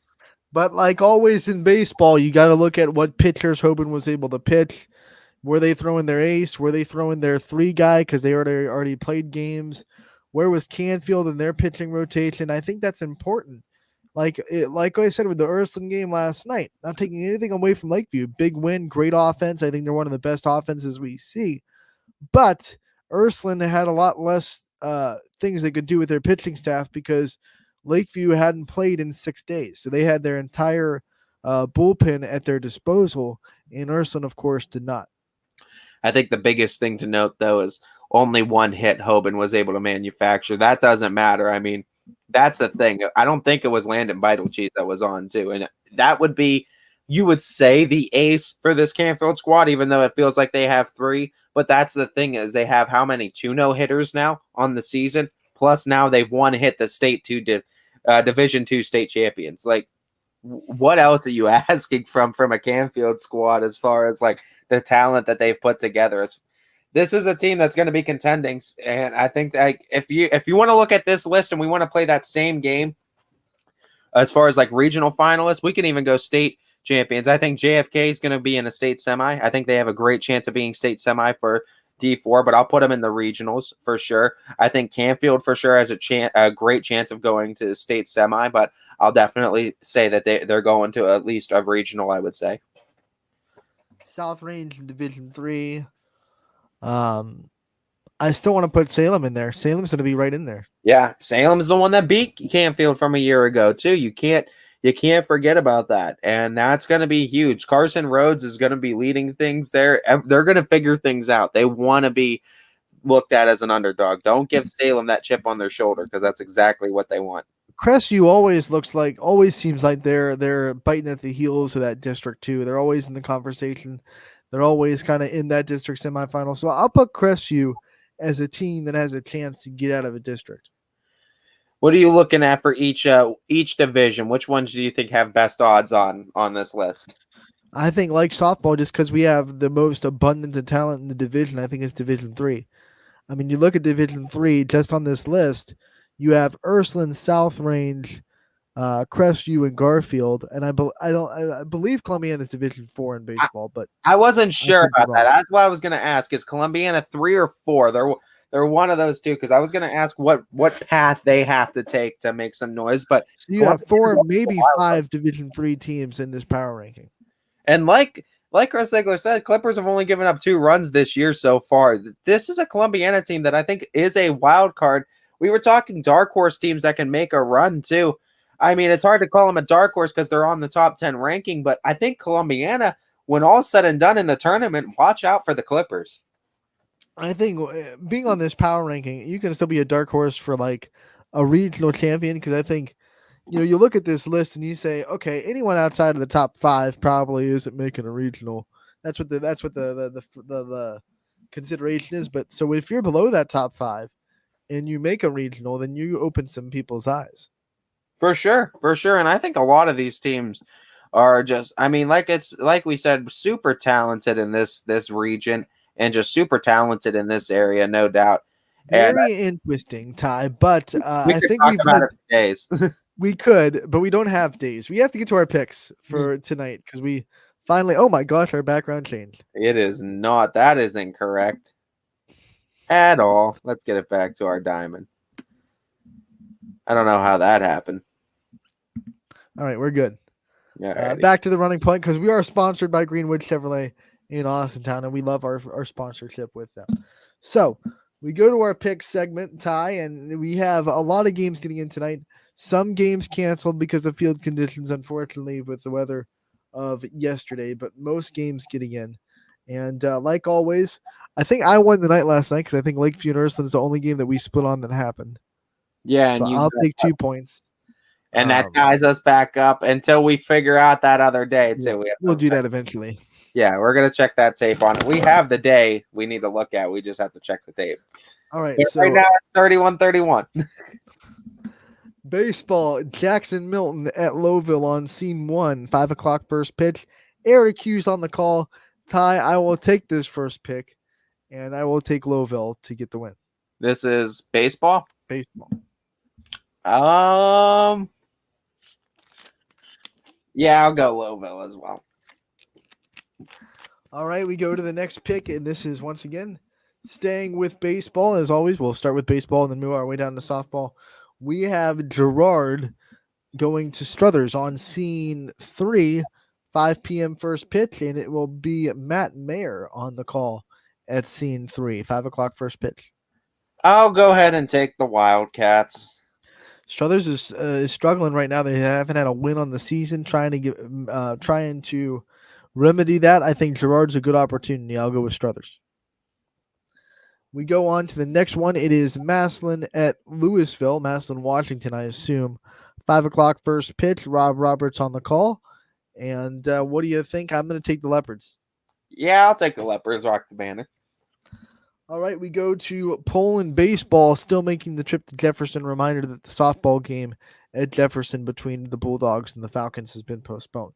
But on the baseball side of things, Poland at Jefferson, it'll be Pat Sartor on the call in Jefferson.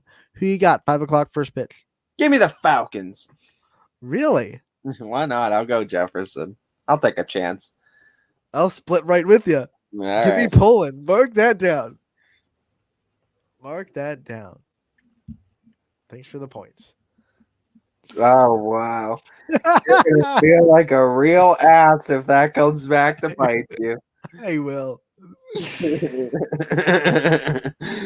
All in good jest. All in good jest. Salem at Carrollton. Derek Rhodes making the trip to Carrollton. 5 o'clock first pitch between the Quakers and Warriors. Let's go, Quakers. Yeah, Quakers need some momentum. I think they get it tonight. I'll take Salem as well. Warren Harding traveling to Boardman. Alec Caberno will be on the call. 5 o'clock first pitch. Your pick, my pick? My pick, I'll take Spartans. Yeah, let me go Boardman. Canfield at Howland. This is going to be on scene 1 at 7 o'clock under the lights. Noah Ricks, our boy, on the call. Your first pick. This is going to be a fun one, too, because I think Howland has a chance to open some eyes. But I think Canfield, like I said, just unfortunate that Howland has to line up after Canfield lost a game in the AAC. Got to go Cardinals. Now, once again, you got to look at when was the last time Howland played. Canfield played on Sunday. So what's the pitching lineups look like? It doesn't matter with Canfield because they have 4. Yeah, that's the thing. Canfield's just like, we'll throw anybody. But it kind of like people say, oh, it doesn't matter. But matchups matter. Like how this pitcher looks against this lineup. All those pitchers are great, but they all match up a little bit differently with lineups. So I think it does a little bit matter strategically as far as how they match up with Howland's lineup per se, where the holes in the Howland swings are compared to what pitchers are going to be thrown. But I can't see Canfield losing 2 conference games in the span of a week. I'll take Canfield to get the win. That'll be tough. That'll be tough for sure. Liberty at Camel, scene 2, 7 o'clock first pitch. Eric Hughes on the call. This one, I'll take Camel. Yeah, let me go Red Devils. All right, your first pick, Columbiana at Ursuline, scene 3. Can Columbiana continue Ursuline's woes with their electric pitching staff? This is a tough one, Ty, but it's your first pick. They have a lot of good hitters, too. I mean, Luca Ricciuti, Erickson. You got Brady Shannon. I mean, there's so many good hitters on that squad, but Columbiana's looks good. They've been on a different level. Do I want to take the split? Because who are you going with? You rocked Lakeview against Ursuline. This is another game. how many pitchers are going to be available. I'm clipper clapping on this one, and I don't know. I just have a hunch. I'm clipper clapping for Columbiana. Man, I was hoping you'd stick with Urson. I was in a split with you. I'll still split with you, but give me the Irish on this side. Oh, you're going Ursuline? All right. They'll bounce back. They might too. I was thinking about it, but I don't know. I just have a feeling about Columbiana. Brookfield traveling to Crestview on the baseball diamond tie. 5 o'clock first pitch. My first pick, and I will take the Rebels. Yeah, I got to go Crestview on this one too. Champion traveling to Garfield tonight. Remember, the home game between Garfield and Champion will be tomorrow. That was postponed last night, so that's a schedule change. But Champion at Garfield tonight, 5 o'clock first pitch tie. Who you got? Oh, it's so tough because it's at Garfield. I think what I said yesterday. I It's know still you're true. I know you're gonna. I think you're gonna favor Garfield, especially with them being at home now. But I still feel like Champion, if they're gonna lose, they're not gonna lose by a huge margin. I don't know. Let me go with the Flashes. Kane Spade on the bump. Give me Garfield. All right. Cheney at Badger. Baseball. I will take Badger. Badger as well. All right. Marlington at Warren JFK. Big matchup, non-conference for JFK. 5 o'clock first pitch in Warren. Your first pick. I'll rock with JFK to bounce back. Now, give me the Eagles as well. Newton Falls, we talked about them. They need to make some noise. They can do it tonight. They travel to LeBray. 5 o'clock first pitch tie. Who you got? Ooh, it's at LeBray too. It's actually my first pick. I'm sorry. I will take Newton Falls. Split 3 with you. We're tied up. I actually don't know if I won or lost the other one. I'll take Newton Falls too. Play it a little safe. They did have a big win against Champion. Niles at Hubbard. This is going to be a 5 o'clock first pitch. My first pick, I'll take Niles. Did you get the win on the road? Yeah, I'll take Niles. I think it was my first pick, but that's okay. Oh, I'm sorry. I'll give you this one. Oakland at Edison. Ty, your first pick. Let me go Wildcats. Give me Oakland. Give me split. You're going West Virginia. You don't think? West Virginia. Last baseball game. None of the network is happening. We're at East Liverpool. Your first pick. I will take the Potters. Yeah, I'll go Potters. All right, our next softball game is going to be Brookfield at Crestview. Noah Doty going to be on the call. 5 o'clock first pitch on the network.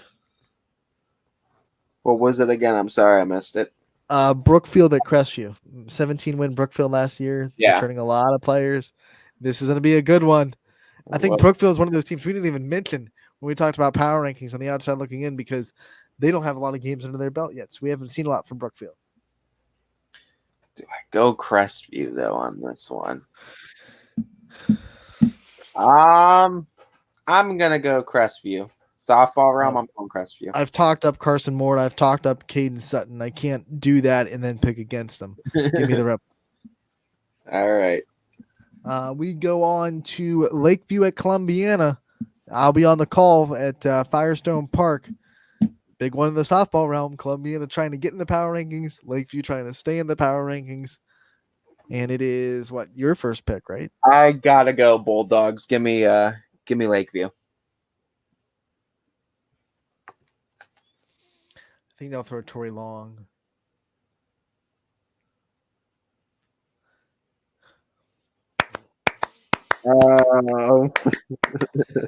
Clippers. Give me the Clipper clap. I will clap with the Clippers. Imagine if you lose all these games and you on like a barge. My vacation will be well timed. That's what I'll say. Like I'm done making picks for all right, I'm out.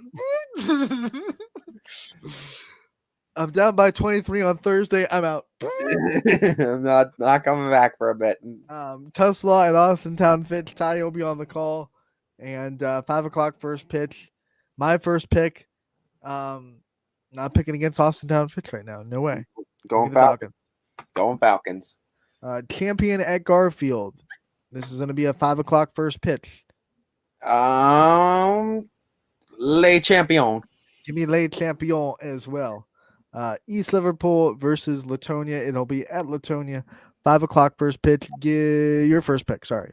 No, it's yours, I think, right? I picked Champion first. No, you did. No, I'm I so picked sorry. it. I'm so confused. I gotta stop this. I'll take East Liverpool. Yeah, I'll take East Liverpool too. Gerard at Struthers. 5:00 first pitch. Do I want to go Struthers? Struthers looked good against Lakeview. I don't know how Gerard is. I'll go Gerard though.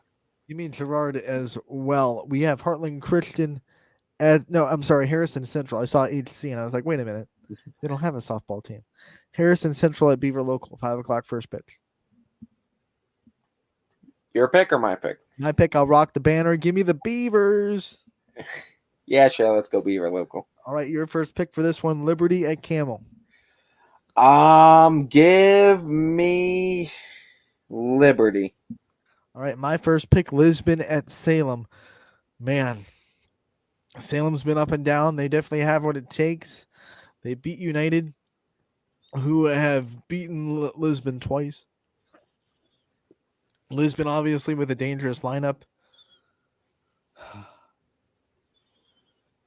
I can't ignore how rough Lisbon has looked. Give me Salem. Yeah, let me go Salem. Newton Falls at LeBray. This is a 5:00 first pitch. Let me go. Let me go Newton Falls. All right, we have Niles at Hubbard. Your pick. My pick, Eagles, all the way. Hubbard. Last but not least, it is Pie Valley at Badger. Your first pick. I don't know much about Pie Valley, so I'll rock the banner and go Badger.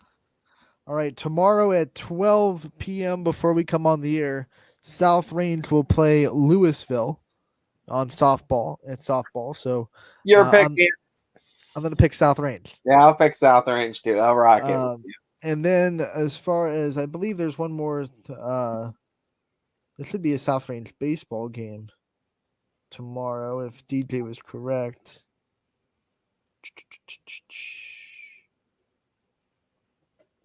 Let me go find their schedule. You know what? We don't have time. South Range baseball. They won this morning, 12-2, and DJ will have a call for one of their games. I think tonight, but it's not on our spreadsheet. So we will bestow that pick and wish the Raiders the best of luck. We would have picked South Range anyway. We're not going to pick a South Carolina team over the Raiders. And we're going to take a 22-hour break tomorrow. We'll be back from 12 to 2 with all the recaps. We'll have a lot of fun stuff on the Wednesday edition of Running Point Casual Sports Podcast coming up next from 2 to 3. And then the Power Hour, as DJ said, he is going to have it. He'll have it from 3 to 4 from Myrtle Beach. Have a great night, everybody. Enjoy the baseball, softball in the 68-degree weather, according to Storm Tracker 21. Get out there and